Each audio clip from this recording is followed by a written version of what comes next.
Olá, boa noite. Santa Maria, de tantas mães em luto, pais, irmãos, amigos. A terceira maior tragédia incendiária em boates no mundo nos deixa em silêncio, sem força, como estão agora os celulares dos jovens gaúchos que tocaram em vão à procura de vida. Uma barbaridade assim nos toca pelo absurdo. Num país de leis frágeis, parece que tudo pode, e só nos damos conta depois, sempre depois. Afinal, quem paga? Existe fatalidade quando se pode prevenir o pior?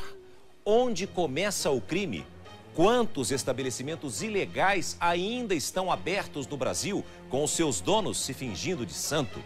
Talvez nenhuma dessas perguntas importe mais para quem perdeu um filho ontem naquele bar, para quem um dia carregou no ventre o mais sagrado dos frutos. Mas, sem essas respostas, como ficar tranquilos para deixar nossas crianças na próxima noitada?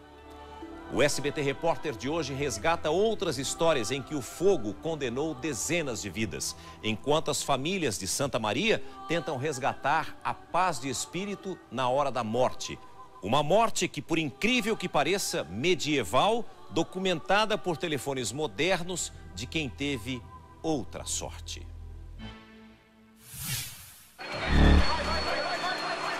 Gritos de desespero e de dor. Uma madrugada de pavor. Enquanto bombeiros tentam conter as chamas, jovens se arriscam no socorro às vítimas.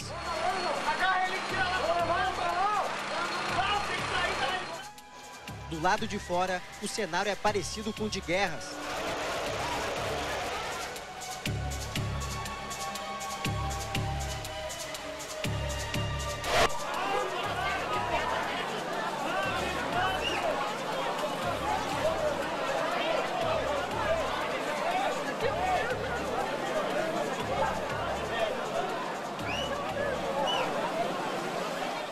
Corpos no chão.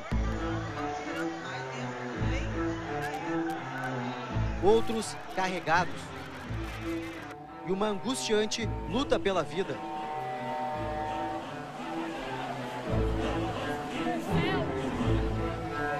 Massagens cardíacas são feitas ali mesmo, na rua.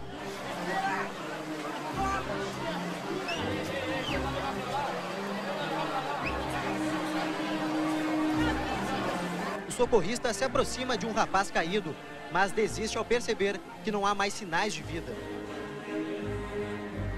O desespero se espalha. Celulares são usados para gravar a tragédia e também para procurar amigos e parentes desaparecidos.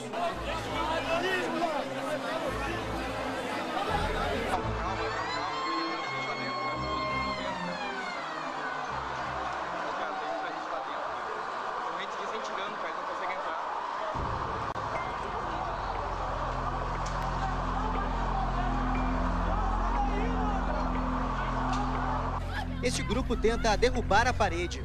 A esperança é liberar a passagem de ar e também encontrar sobreviventes.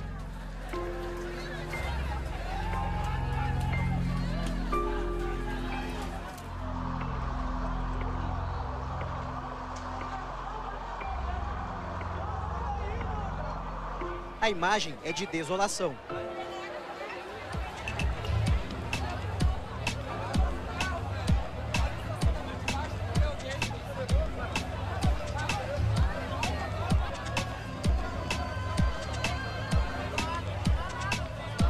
E de incerteza.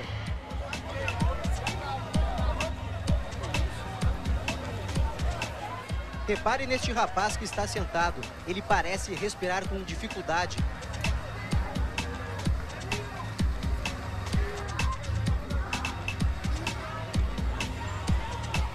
Menos de um minuto depois, ele desmaia e é socorrido.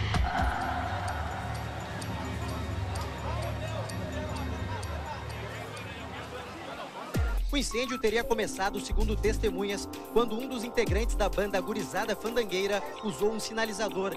As faíscas teriam atingido o teto da boate, feito com material altamente inflamável. O fogo se espalhou rapidamente. Os seguranças, que não tinham a visão da pista, impediram a saída dos clientes e exigiam o pagamento da comanda para a liberação. Tinha umas 1000 pessoas ou mais dentro da boate. O pessoal se aglomerou, correram para o banheiro. Em vez de correr a porta de saída, não conseguiram sair, correram para o banheiro e infelizmente acabaram não conseguindo sair. Os seguranças não deixaram sair. Eles fecharam a porta, não deixaram ninguém sair, cada uma bendita de uma comanda.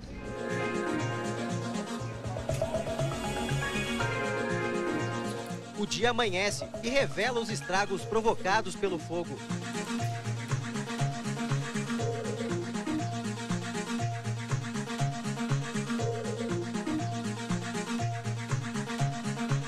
Cães farejadores buscam vestígios.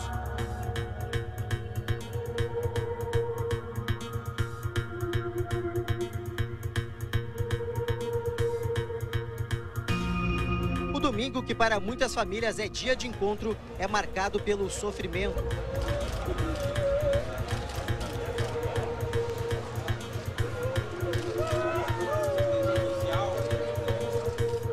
A tragédia é muito triste, muito marcante. Só quem é mãe sabe a dor desses familiares, tudo que devem estar sentindo. Sonhos de centenas de jovens universitários interrompidos brutalmente.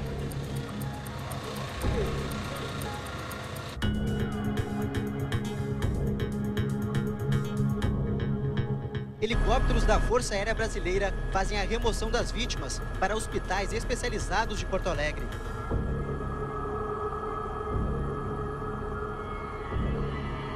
O presidente Dilma interrompe compromissos no Chile e não se contém.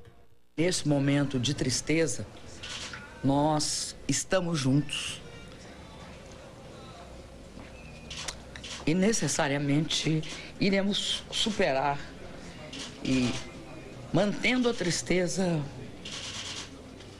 é isso.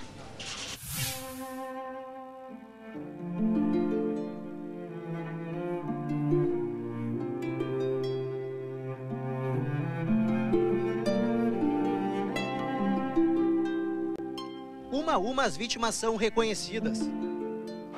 Sandra Leone Pacheco Ernesto. Muitas pessoas deixaram o cemitério da cidade e vieram até que a boate onde aconteceu a tragédia.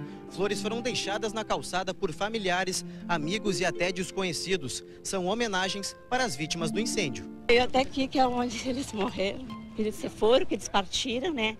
Para deixar e fazer essa homenagem para eles. O socorro chega rápido. Feridos saem com sinais de queimadura.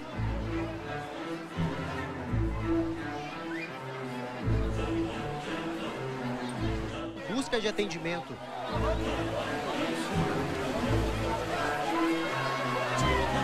Imagens que tiram o sono de Ezequiel. Quando pegou fogo, as pessoas vieram com um extintor, aquele que sai pó branco, ergueram para cima e o extintor não veio. Isso o pessoal começou a vaiar. Só que o fogo estava atrás de uma tubulação, eu acho, de ar. Então eu acho que aquele ar alimentou muito o fogo, sabe? Então em questão de 10 segundos eu olhei para cima e tinha uma manta de fogo em cima de todo mundo, porque estava tudo apertado, eu acho que estava lotado. Então aquela manta de fogo começou a assustar as pessoas, sabe? Mas ainda o pessoal estava parado, estava se locomovendo. Só que veio uma fumaça preta junto, e junto com quem estava embaixo, pingava, derretia aquela esponja preta, que era tipo uma gota de plástico, e caía em cima das pessoas. Então as pessoas começaram a se assustar demais, sabe? Entrou num estado assim, um caos absurdo, assim, ó. Parecia que tinha estourado uma boiada.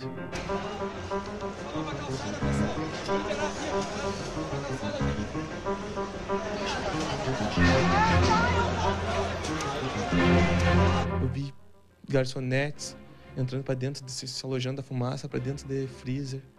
Eu vi gente correndo. A cena horrível foi a hora que o pessoal bateu de frente com a porta e não se sentiu apavorado e foi para a porta do lado, que era a porta do banheiro.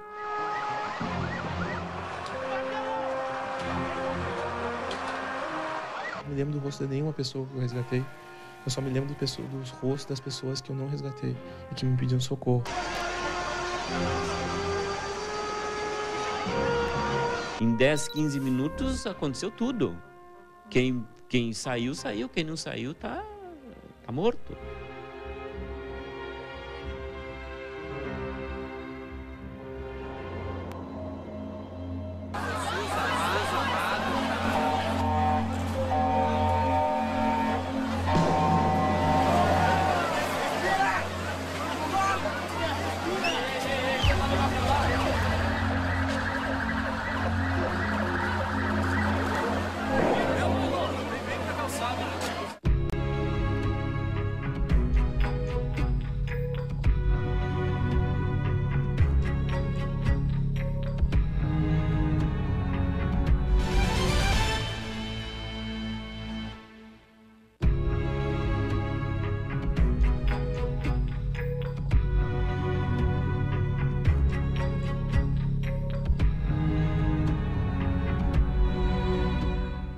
Tragédias como a de Santa Maria não têm cura.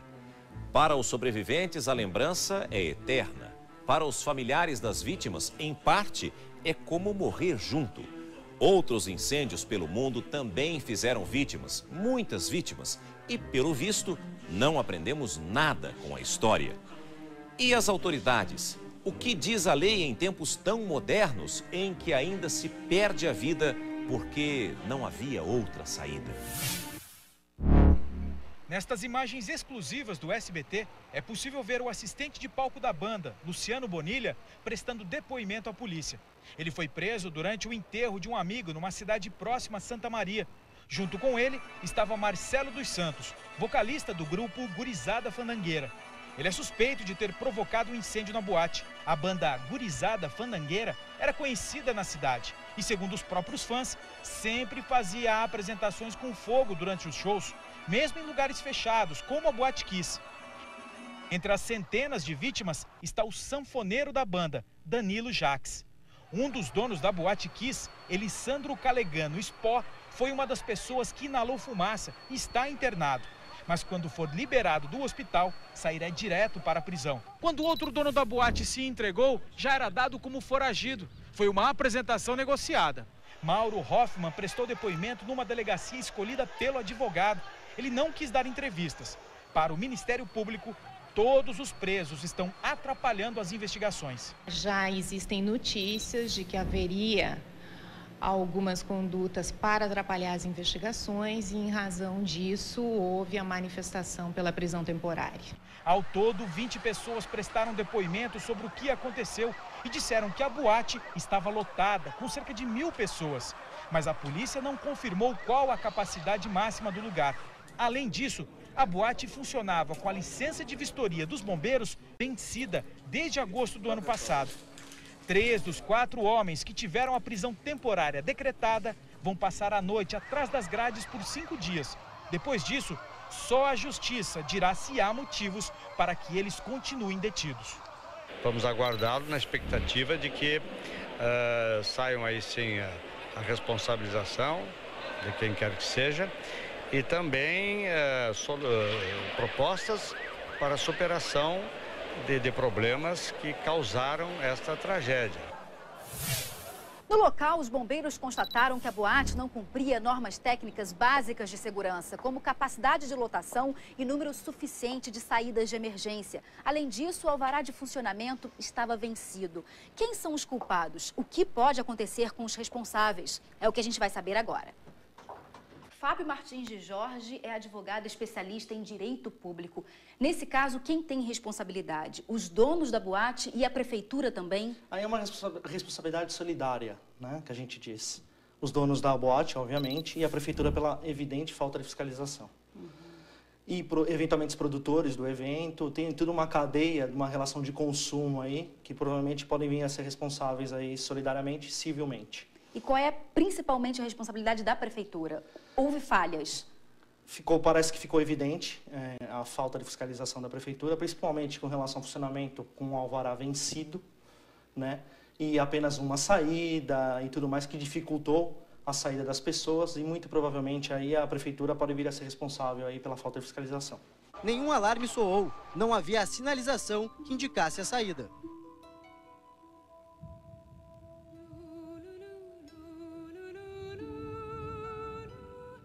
Luto oficial. Fitas negras circulam nos táxis. O comércio não esconde a tristeza de Santa Maria. No velório coletivo, parentes desolados.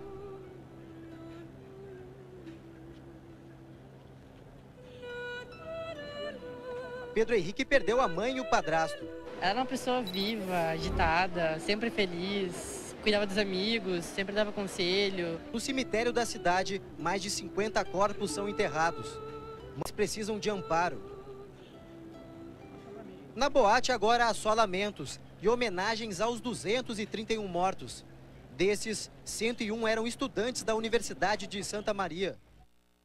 Jovens como tantos outros Brasil afora que queriam aproveitar a noite de sábado.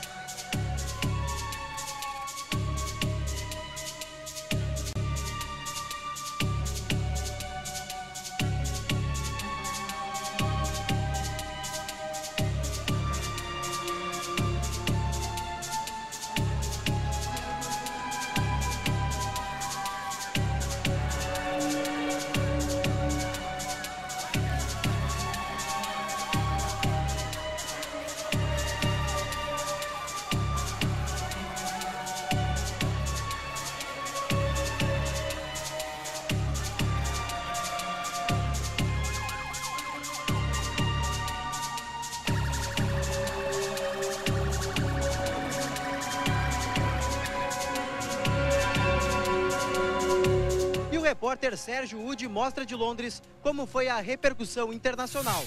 Na Europa, não só aqui na Inglaterra, a pergunta que muitos fazem é de que adiantam as leis se elas não são cumpridas. Embora tenham acontecido tragédias semelhantes em outras partes do mundo, o grande número de mortos e a proximidade de 2014 e 2016 fizeram com que a mídia estrangeira levantasse questões como a capacidade do Brasil em garantir segurança em eventos que atraem tanta gente como a Copa do Mundo e os Jogos Olímpicos. O inglês Daily Mail destacou a suspeita de que os seguranças da casa noturna trancaram as portas no momento do incêndio. A tragédia também foi destaque nos Estados Unidos, Alemanha e na França. O Le Figaro citou a visita da presidente Dilma Rousseff aos parentes das vítimas. Um amigo conseguiu escapar, mas morreu de ataque cardíaco ao sair. História destacada pelo jornal espanhol El País, que ainda classificou o incêndio como uma das piores tragédias brasileiras. Versões digitais de jornais como o inglês The Guardian trouxeram as imagens do velório das vítimas e depoimentos dos amigos. A tragédia ainda ganhou destaque na Índia, Austrália e até na China. O The New York Times destacou o não cumprimento das leis e lembrou o desabamento do prédio e a explosão de bueiros no Rio, cidade brasileira mais conhecida no exterior. O assunto também dominou os noticiários das TVs. A rede britânica BBC perguntou se as autoridades brasileiras cuidam da segurança da população. A cantora Lady Gaga divulgou uma foto rezando pelas vítimas do incêndio. O Papa Bento XVI mandou condolências às famílias. E o secretário-geral das Nações Unidas, Ban Ki-moon, também lamentou as mortes. Atentos a tanta comoção, os bombeiros de Londres emitiram nota de alerta a donos de bares e boates. O Brasil deu um exemplo ao mundo do que não deve ser feito. Na Argentina, uma tragédia que deixou marcas profundas, como conta o repórter Galton Serra. 30 de dezembro de 2004. O fogo causado pela faísca de um sinalizador usado por uma banda mata mais de 190 pessoas na boate República Cromañón de Buenos Aires. O incêndio é provocado quando milhares de jovens assistiam ao show da banda chamada Cachorreros. Os jovens frequentadores do lugar tentaram escapar pela porta de emergência, que estava trancada com um cadeado. Por causa da tragédia no Cromañón, mais de 20 pessoas, entre elas o empresário, dono da boate e os músicos, além de funcionários públicos, policiais e bombeiros, foram presos e condenados a penas de até 10 anos. A tragédia causou o impeachment do prefeito de Buenos Aires, Aníbal Ibarra.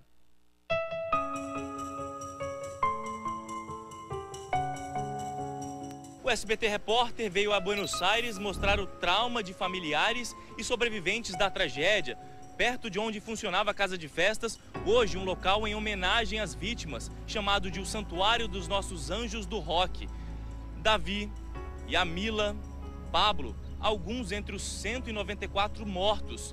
Cartazes, fotos, camisetas e tênis são lembranças de um desastre que não será esquecido.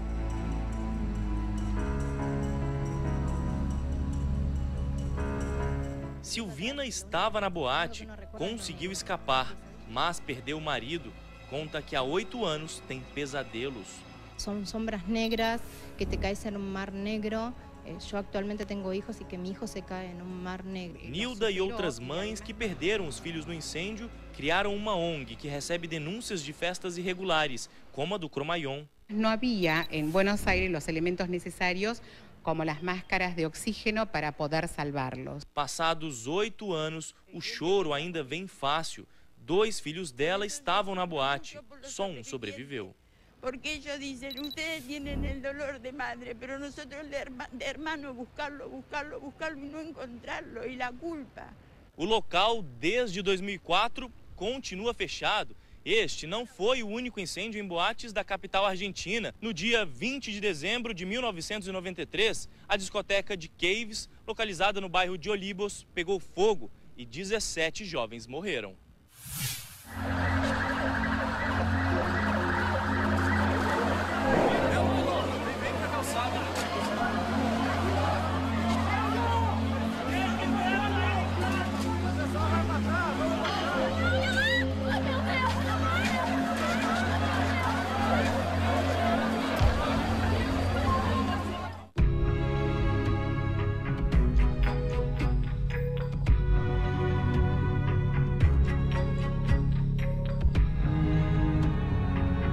O que havia de errado dentro da Boate Kiss? Quantas pessoas cabiam lá dentro?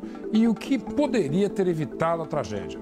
Em busca dessas respostas, nós chamamos um especialista em gerenciamento de risco, conversamos com pessoas que estavam lá e com quem conhece bem a casa e construímos uma réplica da boate em tamanho real, com base nas informações das plantas do imóvel. O que há por trás dessa fachada? Essa é a planta mais recente da Boate Kiss, que consta na Prefeitura de Santa Maria. Ela é de 2009, mas sofreu alterações, como esta de 2011, que modificou a área da pista principal. Desde então, outras reformas foram feitas, sem conhecimento das autoridades. A partir de depoimentos de pessoas que conhecem bem a boate, o Fantástico atualizou a planta e construiu uma cópia fiel, usando as mesmas medidas. Era assim a Boate Kiss na noite de 27 de janeiro de 2013. Com essa reprodução, a gente vai ter a oportunidade de entender por que tanta coisa deu errado naquela noite. E mais, a gente vai poder mostrar que medidas simples são capazes de evitar uma tragédia como a de Santa Maria. Foi por isso que a gente chamou aqui o professor Moacir Duarte, que é especialista em gerenciamento de risco e planejamento de emergência. A Luciene e o Marcelo, que estavam lá na noite de 27 de janeiro e conseguiram escapar. E a Vanessa, que foi Relações Públicas da casa por 2 anos e conhece detalhes da infraestrutura. Entrando, a gente tem uma dimensão bem real do tamanho da casa, né? Eram 23 metros de fachada por 26 metros de profundidade. E para entrar, a gente precisava passar por essa grade aqui primeiro. E aqui ficava a bilheteria, né, Vanessa? Onde as pessoas pegavam as comandas e tinham que passar por aqui. E só então chegavam na porta, que foi onde a gente viu aquelas cenas dos bombeiros tentando resgatar e também as pessoas tinham saído tentando resgatar as pessoas que tinham ficado para trás, né? Deixa ele sair! E quando a gente chega aqui, professor, tem mais uma grade na frente dessa porta, né? Essa posição dessa grade aqui, na verdade, ela inutiliza as aberturas, tanto dessa porta quanto externa. Você olha, tem 2 metros de porta aqui, mas, na verdade, o espaço disponível para a passagem das pessoas é esse estreito aqui e esse outro onde você está posicionado. A gente percebe aqui, ó, uma largura que não é o suficiente para passarem 2 pessoas ao mesmo tempo. Então, essa colocação aqui, sem dúvida, foi responsável por um grande retardamento da saída. Essas imagens mostram como ficou este espaço depois do incêndio. Aqui, segundo os bombeiros, cabiam 691 pessoas. Como é que essa conta é feita? Essa conta é feita descontando todo o espaço do interior da casa que não é ocupado pelo público, ou seja, deixando só a área onde o público realmente fica. Essa área do bar, por exemplo, é descontada, a área da sapelaria, dos banheiros, a área do outro bar, dos cercados. E aí, quando você tiver só a área restante, isso é para público em pé, dividido por 0,4 metros quadrados. E aí você acha o número de pessoas da casa. 0,4 metros quadrados é o espaço necessário para que uma pessoa de 70 quilos fique em pé sem que ninguém encoste. Vanessa, você trabalhou aqui por muito tempo e era responsável pela impressão das comandas. Quantas comandas vocês imprimiam por festa? Então, tinha 1000 comandas impressas por festa, mas além dessas 1000, a gente também guardava de 200 a 500 para se houvesse mais, pois era dito que a capacidade da boate era de 1.200 pessoas. Então aquelas filas todas que a gente vê em fotos na porta da boate, todo mundo que estava na fila entrava? Sim, normalmente sim, não deixava ninguém para fora. Vocês estavam lá domingo passado, quantas pessoas vocês estimam que tinha lá naquela noite? Ah, mais de 1000. Tava tudo cheio. Eu entrei há 1 hora e já tava cheio aqui, lotado. Simulamos a lotação com as 691 pessoas permitidas. A distribuição seria assim. Com 1000 pessoas, a boate estaria assim, praticamente sem espaços vazios. Para chegar no lugar onde o show estava acontecendo, a gente tem que passar primeiro por essas 2 grades aqui e depois por esse vão que tem aqui na parede. Só tem esse e aquele outro ali. E quando a gente chega aqui, a gente vê que aqui tem um degrau. Desde quando que essa área aqui era rebaixada, Vanessa? Então, essa reforma foi recente, antigamente que era um buraco. Houve uma elevação de madeira, até tinha 3 degraus aqui. E foi por causa da estética mesmo que foi feita essa reforma. E o dono da boate te falou quanto que ele gastou nessa reforma, né? Sim, ele falou que aqui essa reforma foi em torno de 60, 70 mil. Eram quase 3 daquela madrugada quando a banda Gurizada Fandangueira subiu ao palco.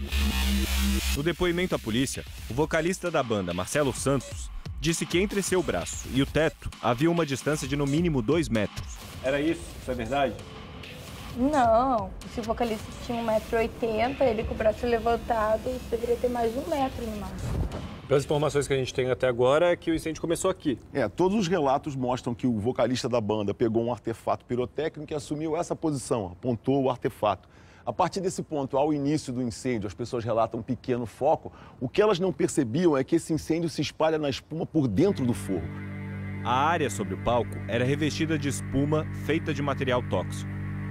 Nessa hora, a Luciene estava de frente para o palco. Daí o segurança alcançou o extintor para um deles, eles romperam lá, tentaram por 1 ou 3 vezes apagar e nada. E daí você resolveu fugir? E daí eles tentaram com o extintor, não conseguiram, começaram a jogar água, né, para cima para ver se... Só que as pessoas que estavam por ali, eles continuavam ali dançando, ninguém nem percebeu. E daí eu peguei e saí daqui com a minha amiga e digo, não vai conseguir apagar esse fogo mais. E aqui cheio de gente? E aqui cheio de gente, a gente com dificuldade de passar aqui. Daí eu lembro que a gente subiu aqui, esse degrau é complicado. A gente veio e daí quando eu cheguei ali acendeu um estrondo, né, apagou as luzes. E aí tava uma escuridão, a gente veio por aqui se esbarrando nessa grade aqui, porque tava muito cheia aqui, toda essa parte aqui. E daí quando a gente chegou mais ou menos aqui, assim, já tinha uma multidão ali, pedindo pro segurança abrir a porta. E daí ele falou assim, não, tem que pagar a comanda primeiro antes de sair. E daí o outro segurança foi, deu uma voltinha aqui, viu e disse assim, libera a porta que é fogo mesmo. Daí eles abriram a porta, a gente veio aqui, uma multidão aqui, passamos imprensado aqui, daí a gente viu, passou daqui e conseguimos sair. Essa grade aqui atrapalhou também? Essa grade aqui atrapalhou, a gente tropeçou aqui, muita gente tropeçou aqui nessa grade aqui. E depois vocês saíram, o que vocês viram atrás? E daí, quando a gente saiu, que eu olhei, a gente olhou para trás, a fumaça já saiu nessa porta aqui. Aquela fumaça preta, horrível. Não dava para ver mais nada. Não dava para ver mais nada, tudo escuro. Na hora do incêndio, Marcelo estava no mezanino, de frente para o palco. Marcelo, daqui dessa área VIP, o que você viu? Eu vi um pequeno fogo na frente do palco, um cara com o extintor tentando apagar e as pessoas correndo e eu parado, porque eu achei que o fogo ia ser controlado. E nisso o DJ virou e eu estava parado aqui. E quando eu me virei de costa para sair, já veio fumaça assim, tudo rápido. Daí quando eu entrei aqui, eu botei a mão no nariz e fiquei respirando pela boca aqui no buraco e fui indo empurrado pelas pessoas. Daí quando eu cheguei aqui na calçada, eu caí no chão, não sei se eu tropecei ou se a fumaça já estava muito forte. Isso aqui já estava cheio de gente? Daí estava cheio de gente, já. Gente deitada no chão? Quando eu virei a porta, já estava cheio de gente, já. E as pessoas passavam por cima das pessoas que já estavam caídas? Passavam. Como passaram por cima de mim. Em Santa Maria, ouvimos Murilo. Ele também estava na boate, na área central, encostado na grade de uma das áreas VIP. Nem estava prestando muita atenção na banda, começou a música do Naldo lá, isso aqui, todo mundo aí. E aí o que aconteceu? O Cássio, um amigo meu, estava aqui na minha frente e falou: meu, pegou fogo. Nós convidamos o Murilo para estar na reconstrução da Boate Kiss, mas ele não foi autorizado pelos médicos a viajar. E a gente foi assim, ó, tá todo mundo indo, vamos no tumulto. E foi indo no tumulto. Quando eu percebi, bum, bati na grade. Fiquei preso naquele troço lá e começou a apertar bastante, sabe? E daí eu olhei para trás e aí realmente eu me apavorei. Porque eu olhei e tava a boate inteira atrás de mim, pressionando para sair. E daí eu comecei a falar, não, tem uma grade. E a gente começou a empurrar para trás com toda a força. E eu consegui deslocar alguma coisa e nisso eu coloquei uma perna por cima da grade e a outra já foi vindo, porque fizeram pressão de novo e eu caí já. Uns 50 segundos eu cheguei até a porta. Eu fiquei 1 minuto e meio preso na grade. Na hora do incêndio, também havia muita gente na segunda pista. Se estivesse lá, eu teria certeza que eu não teria a menor ideia do incêndio. A fumaça que começa no teto, ela é diferente da fumaça que começa no chão, por exemplo? Sim. Quando você tem um fogo que começa no chão, do bico da fumaça, da chama, sai a fumaça, ela se espalha pelo teto.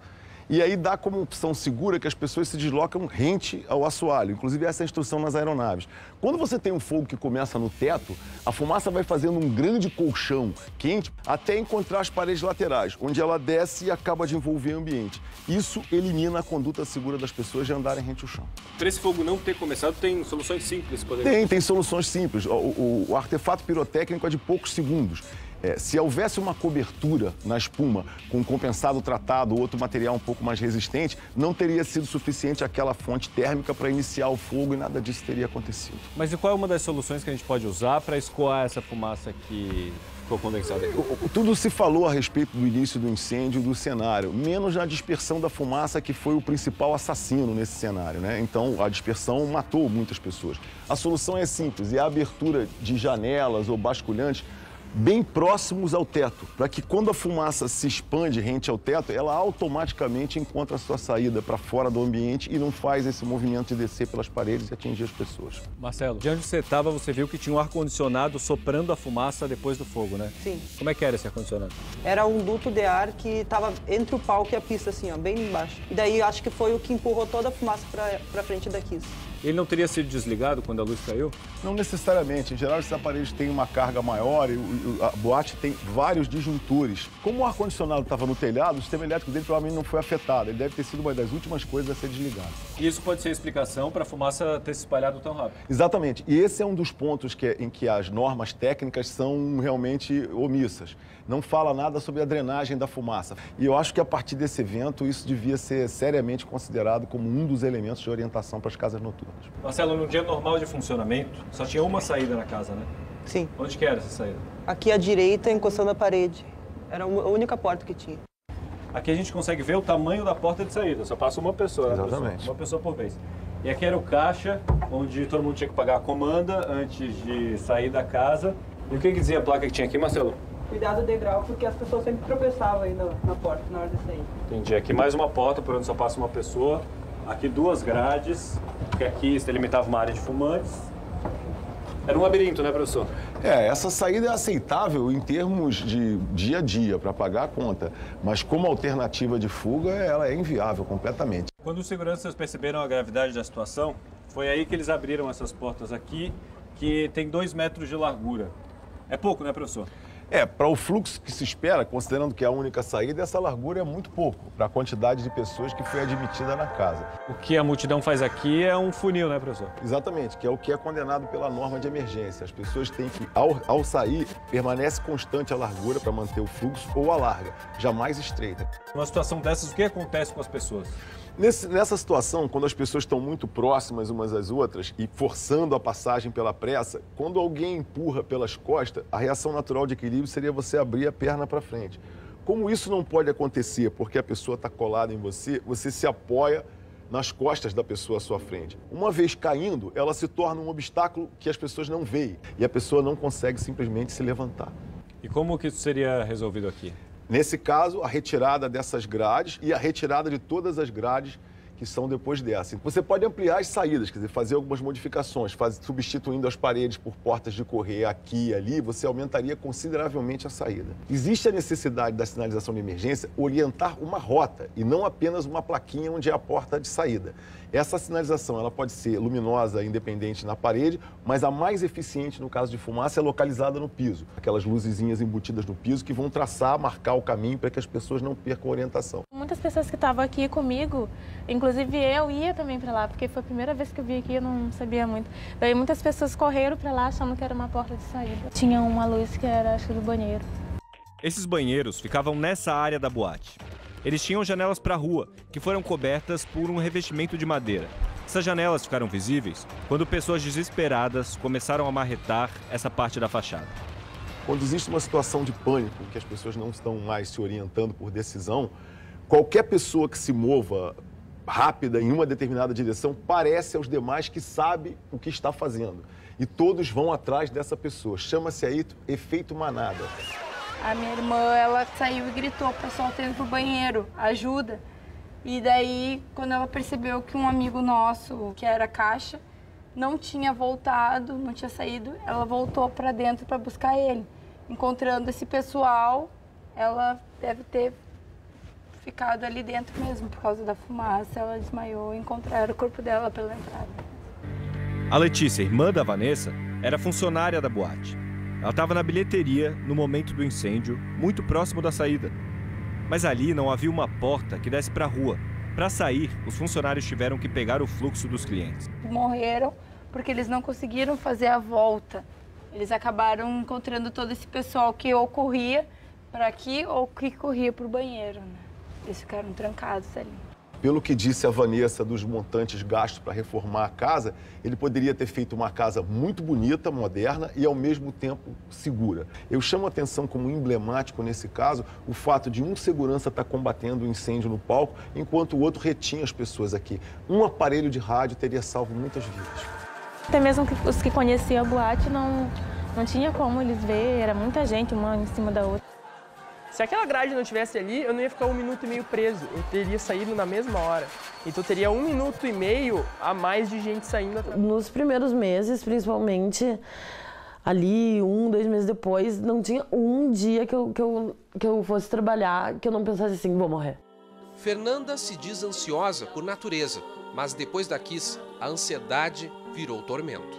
Eu pensei assim, bom, ou eu volto a fotografar, encaro esse medo, ou talvez eu não volte a fotografar, não volte a entrar em festa, não queira mais, nunca mais entrar em lugar nenhum.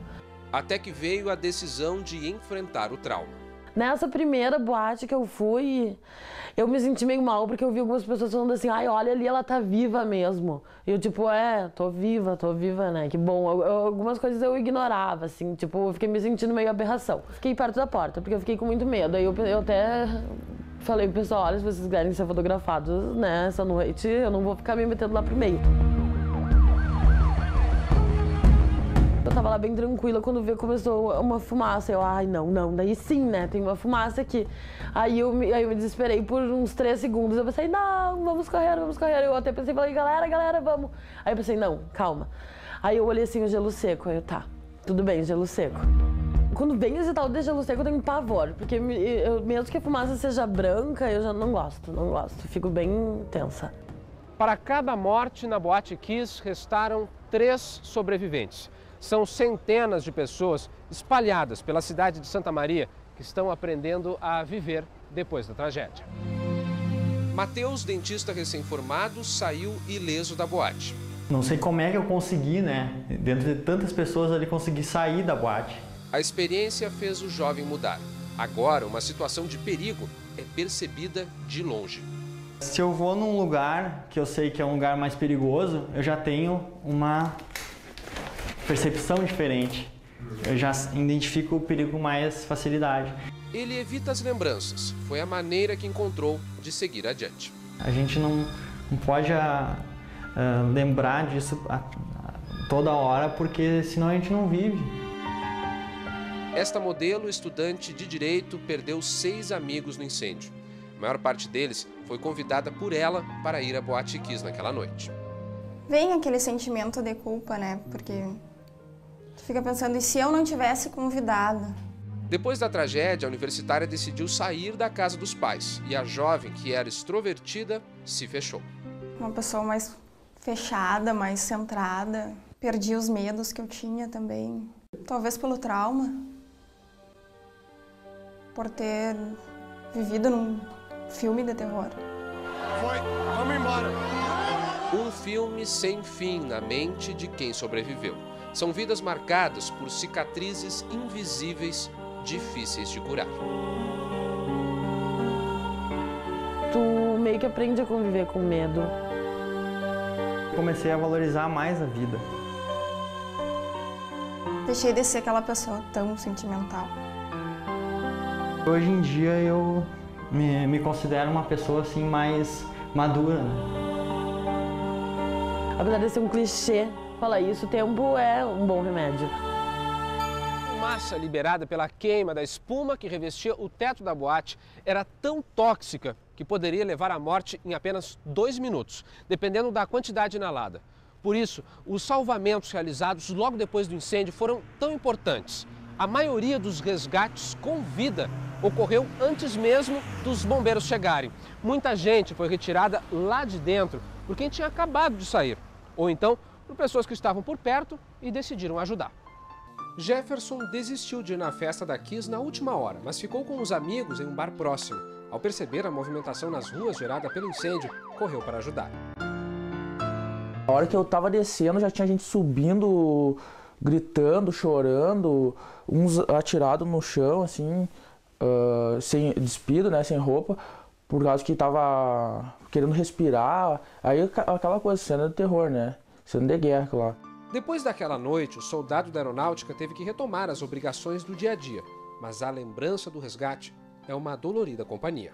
O braço, assim, esticava, assim, pra gente, meio que queria sair, só que um tava em cima do outro, aí você prendia, sabe? Ficava, tipo, às vezes a gente pegava um braço que se esticava e puxava, só que como tinha mais gente em cima, daí não vinha, sabe? Daí tinha que começar a puxar os de cima pra poder chegar naquela pessoa ali.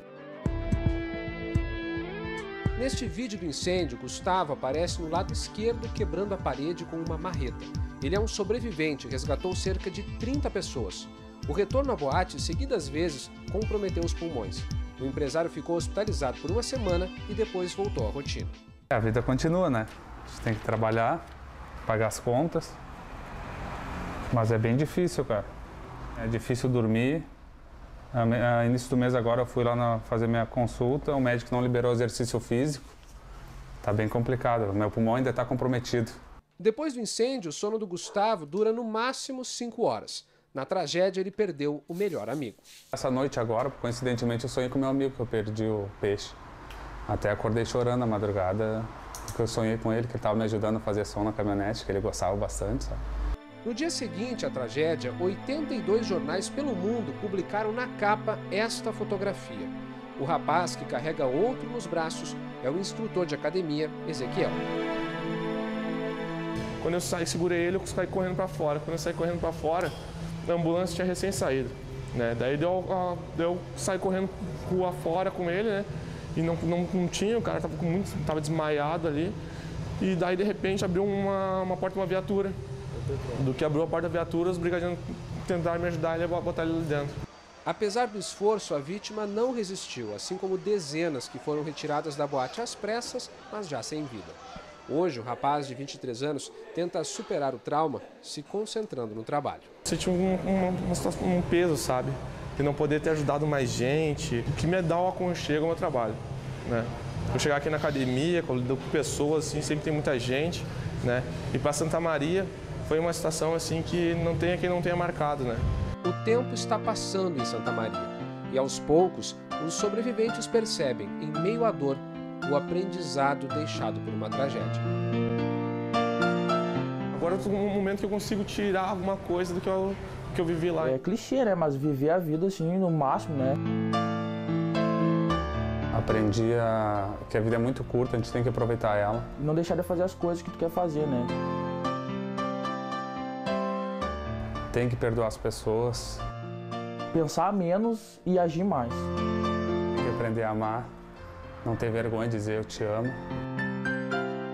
não deu 3 passos que a gente deu, baixou o lençol de fumaça e a gente não escutava nada mais, a gente não enxergava mais nada e mal conseguia respirar. Daí que a gente se desesperou. Daí o Felipe falou, Natália, vamos dar mais rápido. Quando a gente deu 2 passos, e a gente sempre cuidando para não pisotear ninguém, porque já tinha muita gente no chão. A gente fechou num montante, assim, que eu acredito que eram muitas pessoas aglomeradas, que dava um pouco mais acima da minha cintura e que eu conseguia tocar só com a mão, que eu sentia que eu não enxergava nada. E no momento que eu bati nesse monte, veio uma galera atrás e acabou prensando a gente e bateu o desespero total. Daí a gente só estava totalmente esmagado e aquele som do pessoal gritando muito, chorando, suplicando para alguém nos salvar ali. E ali eu vi que não teria como a gente sair dali, que ali a gente, né, iria provavelmente morrer. Em questão de segundos, o Felipe me abraçou, né, e colocou a mão aqui e tentou tapar minha respiração. E eu só falei assim pra ele, cuida da tua respiração que eu cuido da minha. E daí a gente agonizou, estava sem ar e ele soltou a mão e eu senti o corpo dele, acho que por ser mais alto e no teto ter mais concentração de fumaça, ele acabou caindo com o corpo assim, né, sobre mim. E eu senti assim o peso caindo. E eu não aguentei muito mais, acabei caindo também em cima daquele montante. E quando eu caí em cima do monte de pessoas, várias pessoas caíram em cima de mim. Daí eu só acordei lá fora, com a minha cabeça batendo no asfalto e alguém me puxando pelos pés. E essa pessoa gritava, por favor, alguém me ajuda, essa mulher vai morrer, essa mulher vai morrer. E daí outra pessoa pegou e falou, deixa ela comigo. E eu acordei, mas eu não acordei, eu não conseguia abrir o olho, eu estava num coma consciente, eu não conseguia abrir o olho, mas eu estava ouvindo o que estava acontecendo, só que eu não tinha conseguido mexer minhas mãos, não conseguia fazer nada. Daí esse outro rapaz que veio me fez massagem cardíaca, respiração boca a boca. E daí na respiração boca a boca eu voltei, consegui abrir os olhos. O que você espera do futuro? Marco, só Deus sabe. Eu espero sim que seja feito de justiça, mas não com injustiça. Isso eu espero.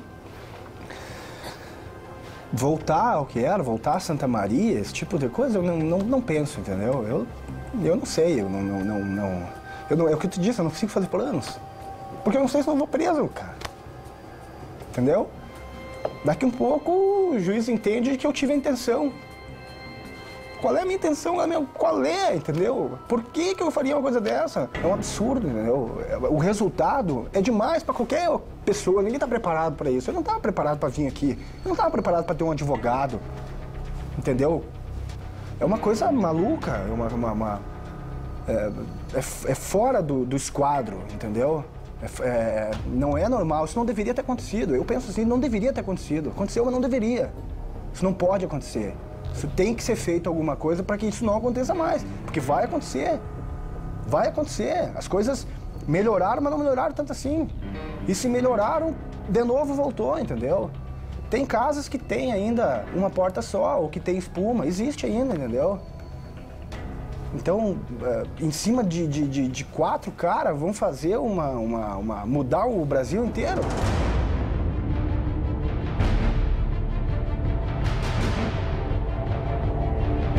Eu sei o que aconteceu na minha boate, eu sei que eu era o responsável e eu tô respondendo. Eu não fugi de nada, eu fui preso, fui detonado, fui ameaçado, mas o irmão, o pai que eu encontrei até hoje, eu dei um abraço, falei, cara, confia em mim.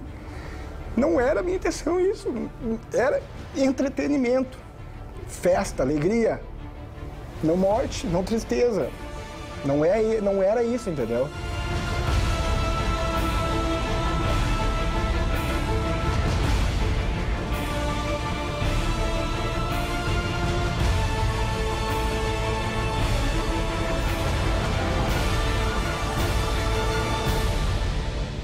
Nós estamos agora, provavelmente, sendo assistidos pelos familiares, ou muitos deles, das vítimas, parentes das vítimas, e outras pessoas que não têm nada a ver também estão nos assistindo, porque acompanharam essa tragédia. O que você gostaria de dizer, através dessa câmera, para esse povo todo que está nos assistindo agora, que está envolvido diretamente ou indiretamente, ou nem envolvido está. Tu me perguntou se eu tenho alguma mágoa ou alguma coisa assim, ó. Cara, eu não tenho mágoa de ninguém, não tenho raiva de ninguém. O que eu posso dizer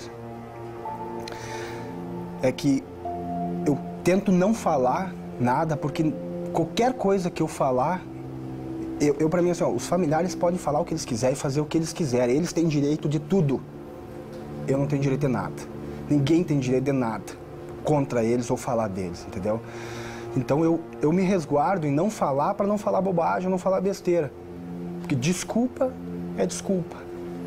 Não é o bastante. Nada. Eu não consigo enxergar alguma coisa para dizer para eles, entendeu? Porque eles nem sabem, mas muitos dos filhos deles eram meus amigos, entendeu? Ou de cumprimentar, ou de falar, ou de tomar uma cerveja comigo, ou ir lá assistir minha banda, ou enfim.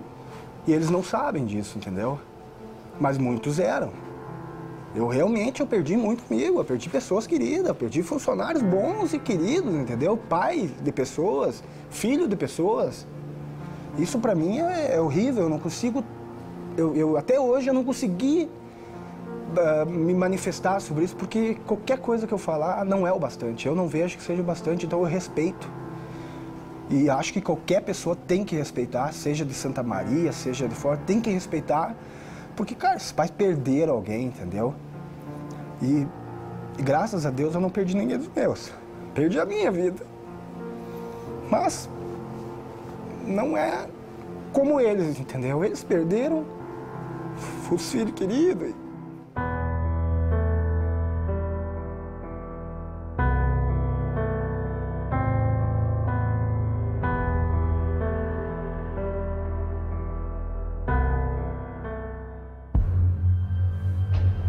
Eu não tenho o que falar, não existe o que eu falar que vai adiantar, entendeu? Perdão, desculpa. É uma coisa, eu não tenho o que falar pra eles, porque nada vai amenizar a dor deles, entendeu?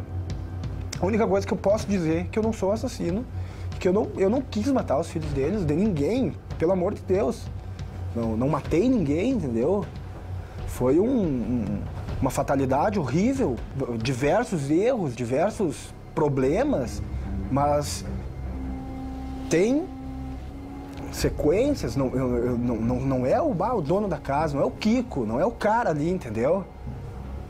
Eu não... Qual é a moral de uma coisa dessa, entendeu? Sair banido do mundo praticamente. As pessoas, vou te convidar, vamos sair comigo, vamos no shopping. Acho que as pessoas vão.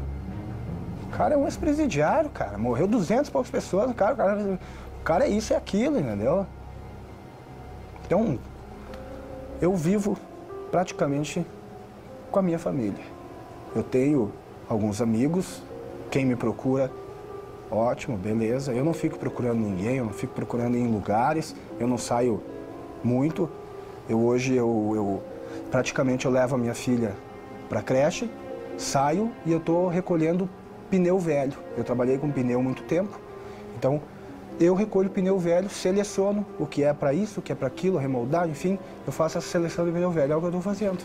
Quietinho, na minha, não incomodo ninguém, como nunca incomodei ninguém, trabalho como sempre trabalhei. Eu não sou esse playboy, eu não sou esse cara aí que... Eu trabalhei minha vida inteira. O meu pai, ou fulano, ou alguém ter uma condição melhor, ou coisa assim, não me faz uma pessoa ruim.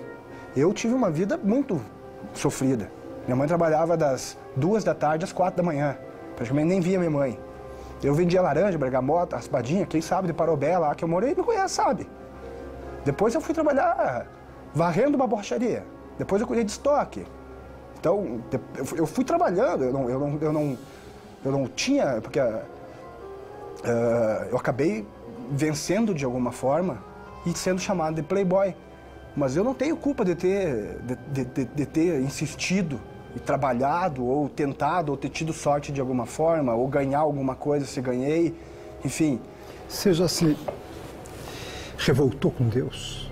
Não. Você já perguntou para ele por quê? Por quê? Muito, até hoje. Muito.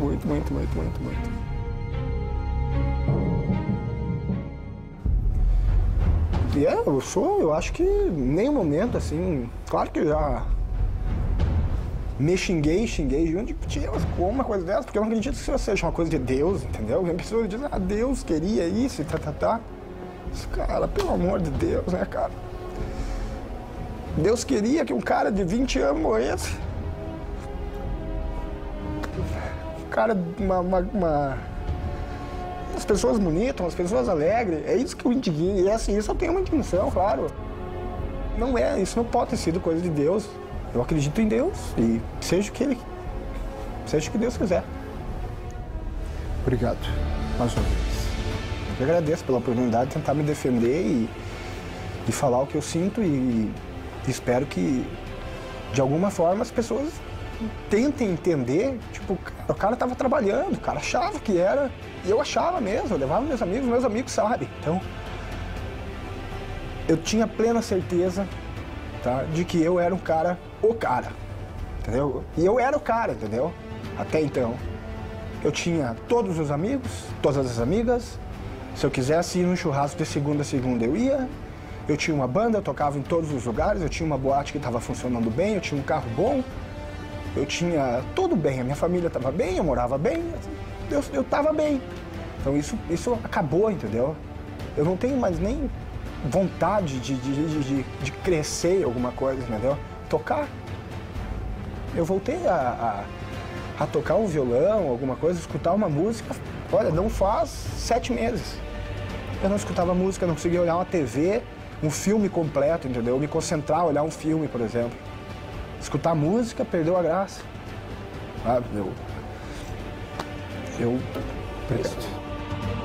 Quarta-feira que vem, dia 27, a tragédia de Santa Maria completa 4 anos.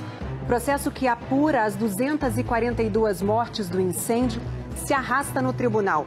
Os réus permanecem soltos até hoje. Enquanto isso, parentes das vítimas estão sendo processados. Por quê? Você vai ver na nossa reportagem, que entrou na Boate Kiss. O tribunal de pernas pro ar. É realmente uma situação inusitada. Um processo de quem deveria ter buscado a responsabilização do incidente, movendo um processo contra as vítimas. Promotores e famílias das vítimas não deveriam estar comprando a mesma briga? Eu falei, nossa, cara, eu vou bater de frente contra uma instituição que era para estar do meu lado. E eu sou assistente de acusação no processo que apura as mortes. Tá ao lado deles, né? Ao lado deles. Um indisfarçável constrangimento toma conta do Ministério Público do Rio Grande do Sul. Essa é uma frustração institucional do Ministério Público, ou seja, tudo que nós gostaríamos de estar trabalhando neste caso de uma dor imensa e terrível é ao lado dos familiares das vítimas. O processo que apura as 242 mortes se arrasta há 4 anos. O que anda rapidamente são as ações de calúnia e difamação movidas pelos promotores contra pais de vítimas. Só se eu fosse um marciano para entender, porque aqui, sendo um ser humano, eu não consigo entender. O desgaste vem de uma frustração. Quando a polícia terminou o inquérito, as famílias comemoraram. 16 pessoas indiciadas, outras 12 apontadas como responsáveis, inclusive o então prefeito César Schirmer. Eu acho que seria uma covardia de parte da Polícia Civil e uma violação da nossa consciência se nós não fizéssemos aqueles apontamentos. Nós apontamos aquilo que nós achamos que era a causa do evento. Mas quando a lista foi para o Ministério Público, os parentes se sentiram enganados. Quando a gente ia procurar os promotores responsáveis, eles falavam, pode deixar que nós vamos indiciar todo mundo responsável. E a gente acreditou neles. Das 28 pessoas responsabilizadas pela polícia, o Ministério Público denunciou 4 bombeiros. Um foi absolvido. 2 foram condenados pela Justiça Militar por descumprimento da lei de expedição de alvarás. E o outro foi condenado pela Justiça Comum por fraude processual. Todos cumprem pena em liberdade. Outras 4 pessoas foram denunciadas por homicídio. Mauro Hoffman e Elisandro Spor, donos da boate, o músico Marcelo dos Santos e o produtor Luciano Leão, integrantes da banda que tocava na noite do incêndio. Todos respondem em liberdade. O juiz decidiu levá-los ao tribunal do júri, mas a defesa recorreu e o caso está sendo examinado pelo Tribunal de Justiça. Esses 4, eles têm as suas culpas e vão pagar pelas suas culpas. Mas não foram só eles. O secretário sabia? Sabia. O Ministério Público sabia? Sabia. Os bombeiros sabiam? Sabiam. Então, eles foram omissos. E eles têm que pagar por essa omissão. César Schirmer, atual secretário de Segurança do Rio Grande do Sul, era o prefeito de Santa Maria quando houve a tragédia. Ele não quis gravar, mas disse que a prefeitura não pode ser responsabilizada porque alvará de incêndio é atribuição exclusiva dos bombeiros. Mas na terça passada, o Tribunal de Justiça do Estado julgou a primeira ação de indenização, condenando a prefeitura, o Estado e os donos da Kiss a pagar R$20 mil a um sobrevivente. Flávio perdeu a filha na tragédia. Com autorização dos donos do prédio, que na época a boate alugava, ele abre a Kiss para o Fantástico. Diz que tem necessidade de vir aqui para entender. A gente fica até meio perdido cada vez que vem aqui, porque é um verdadeiro labirinto isso aqui, né? Cozinha, nenhuma janela. Tem um exaustor aqui atrás. Isso. Mas janela mesmo, nenhuma.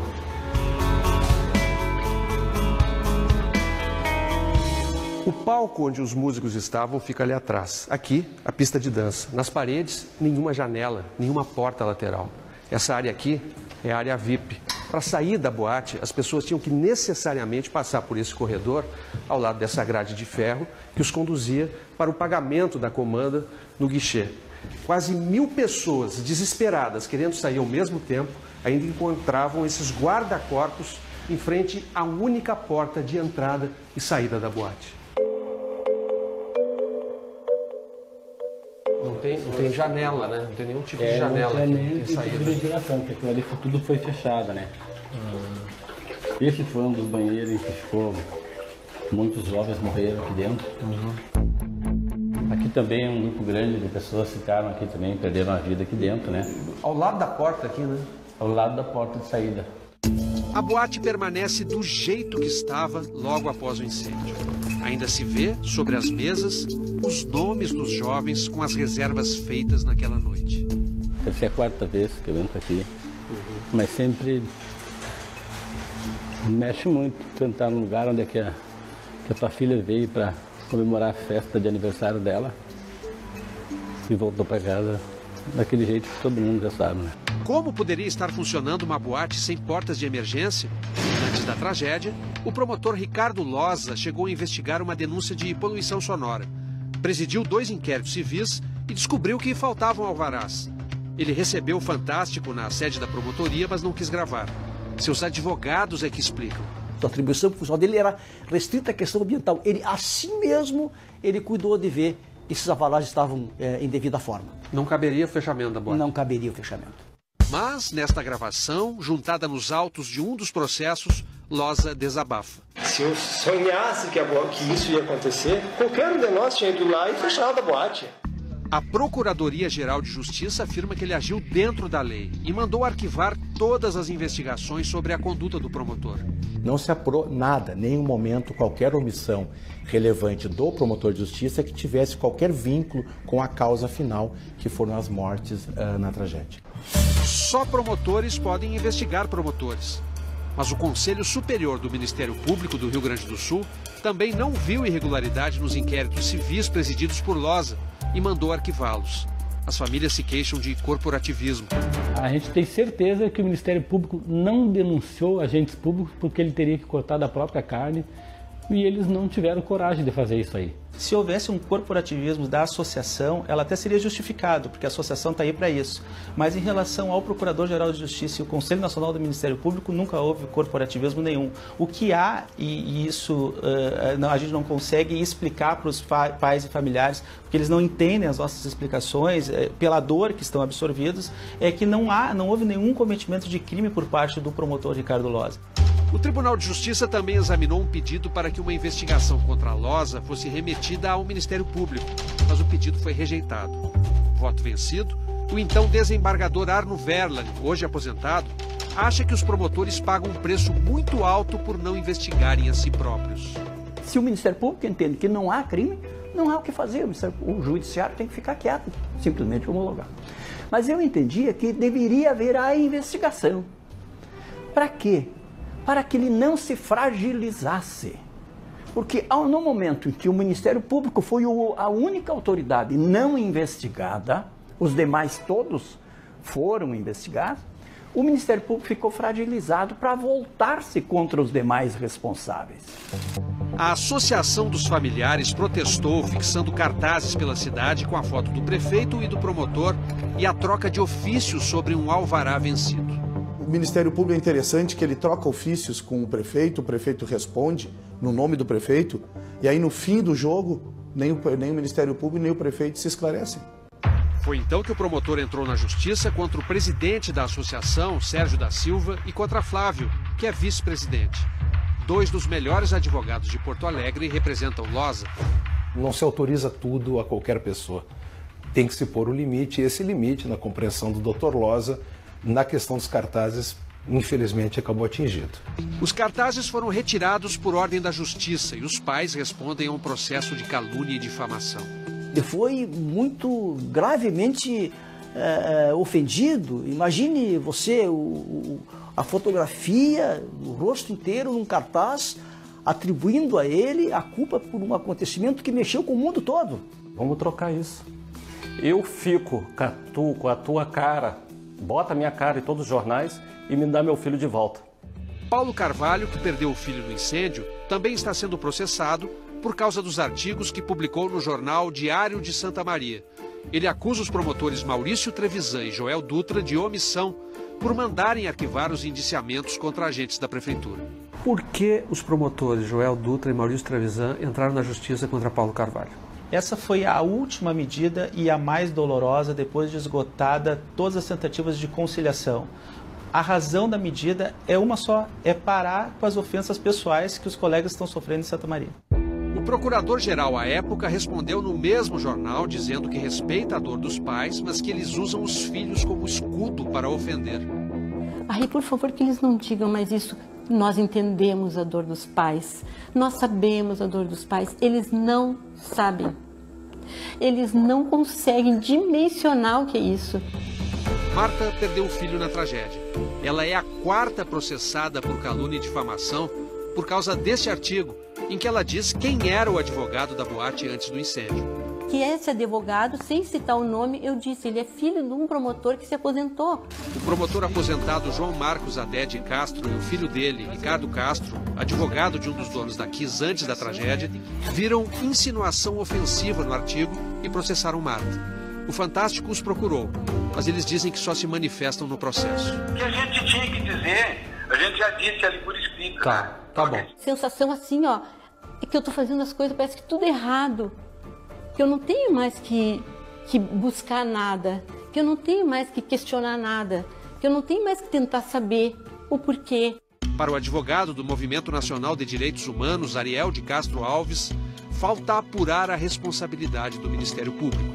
Nós temos na Constituição Federal o direito à liberdade de expressão, à liberdade de opinião, e devemos ainda levar em conta o sofrimento dessas famílias, e elas devem buscar até o fim das suas vidas a justiça, doa quem doer. Então é inaceitável que eles sejam intimidados, criminalizados por uma instituição respeitável como o Ministério Público. A Associação dos Familiares já encaminhou à Procuradoria-Geral da República um pedido de federalização do caso Kiss, ou seja, para que o processo saia da esfera da Justiça do Rio Grande do Sul e seja julgado por um juiz federal.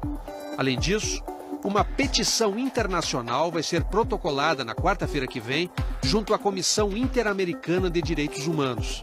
A ideia é responsabilizar o Brasil pela violação dos direitos das famílias. Existe a responsabilidade do Estado brasileiro nesse caso pela conduta desses agentes públicos, da Prefeitura de Santa Maria, do Corpo de Bombeiros e também dos promotores do Ministério Público que atuaram nesse caso e que de forma ilegal permitiram que a boate continuasse operando.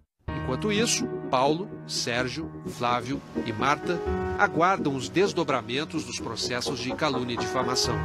Essa é a grande, terrível, injusta e revoltante inversão de valores nesse caso.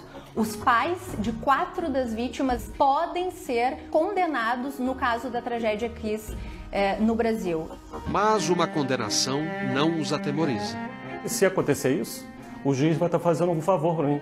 Vai saber o tipo de sociedade que a gente tem, entendeu? De marginalizar as pessoas de bem.